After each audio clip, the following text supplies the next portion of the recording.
Hi, Kelly. Hi, Janice. How are you? I'm doing well. Good. We're going to continue talking about the magic of manifesting. And again, the 15 advanced techniques to attract your best life, even if you think it's impossible now. And this is by Ryuu Shinohara. And we've talked about technique 1 and 2. And so Janice is going to start talking about technique 3 today. Okay. His technique 3 is called using clock time. Clock time, earlier in this chapter, he talks about the differences between time. He talks about the difference between psychological time and clock time. Okay. So this technique, though, focuses on clock time. And he recommends that you use clock time as a way to work toward your goal.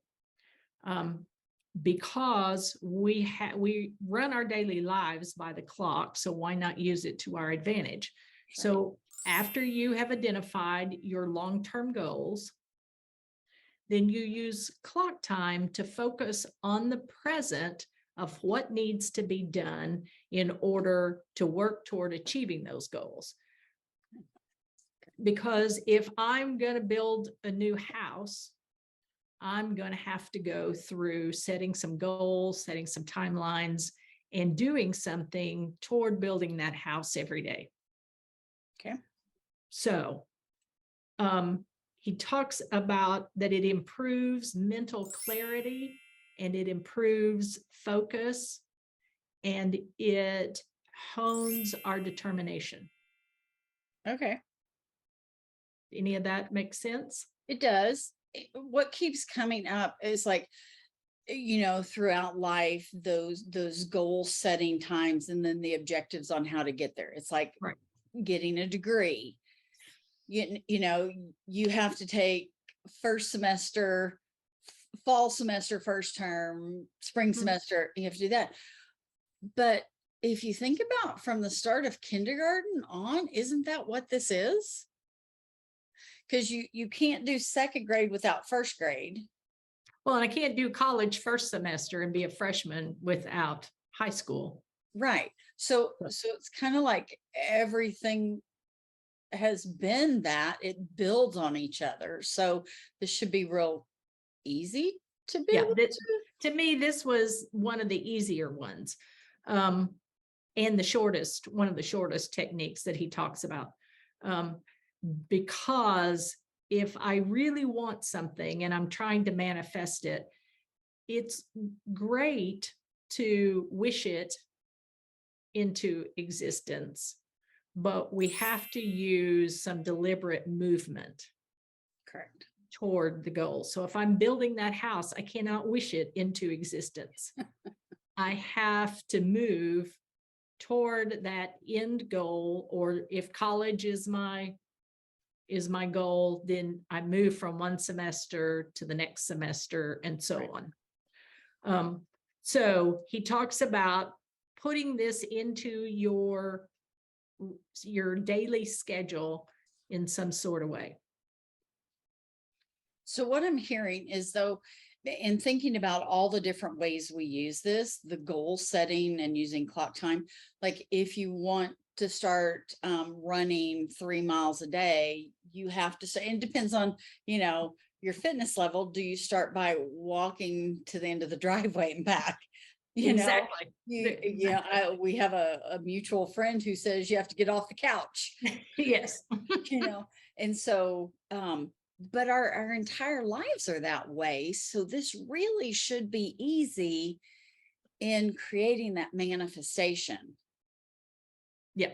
Or at least in my or mind. at least taking action, moving toward what you want to manifest. Right.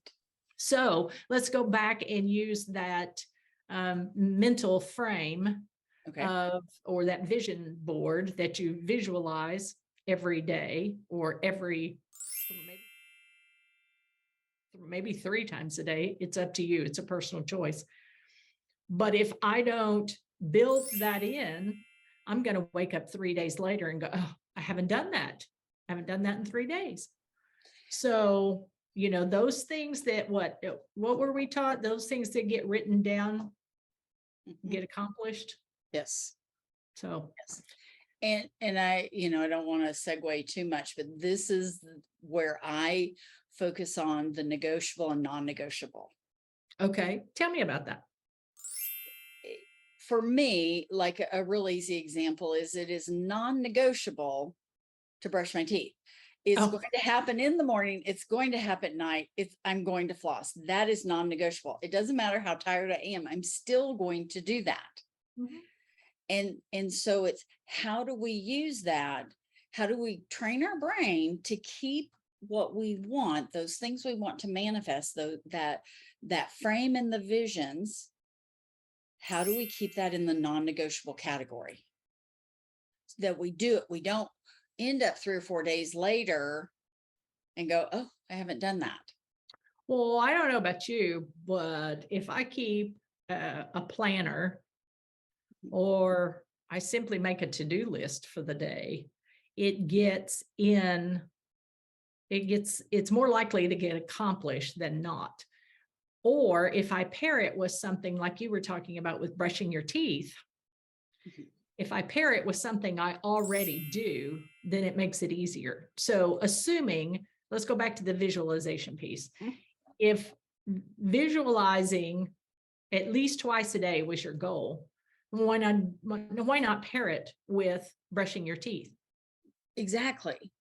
Because brushing your teeth is a Habit. muscle memory anyway. You don't have to think Yes. about it. Mhm. So why not just go ahead and close your eyes and visualize your mental frame Mhm. and your happy place while you brush your teeth? Yeah. So you're compounding Compounding action. Mhm. for your benefit. Right. And most people eat lunch, most people drink coffee, you know. So even while you're making coffee, if you can get in the habit of compounding those, Mhm. then you're going to accomplish what you want during the day. Mhm. And goes back to that vision board, that metal frame you've created so that Right. those things happen. Right. So I want to pair it with, I just had a thought of pairing it with technique number 1, Okay. which is sticky thoughts. Mhm. And I'm going to use my example to kind of put those two things together. I hate mopping the floor.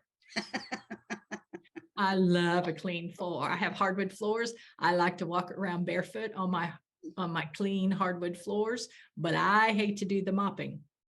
So I use clock time to do mopping. Okay. What do you mean? Well, I set a timer and I'm only going to give myself X amount of time and mop only these 2 rooms. Okay. That makes sense? Mhm.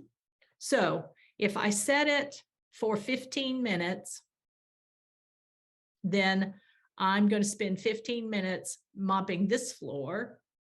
And when it goes off, I'm going to set it for another 15 minutes and go mop the other floor. Okay. If I didn't get finished with the first room floor, I'll go back the third 15 minutes and finish that floor. Does that make sense? It does. And how well does that work for you?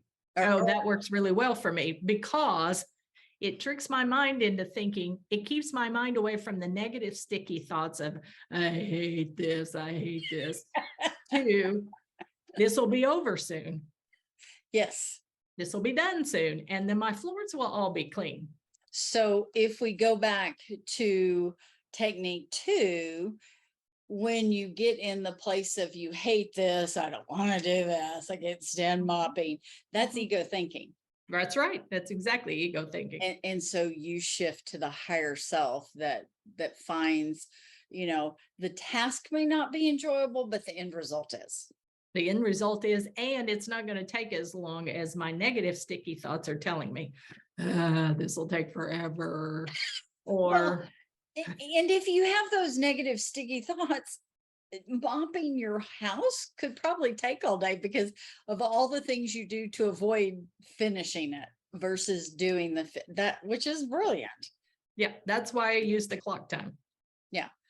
And so to go back on that negotiable, non-negotiable, it's we negotiate ourselves out of doing things. Yes, we do. And so it's how do you use your mop technique to stay in the non-negotiable, keep those things in that category of getting it done, removing the sticky thinking, the negative sticky thinking, and doing what you want. Yeah, and finding the positive in what, so it may not be the act that is fun, but the result is going to be fun. Right.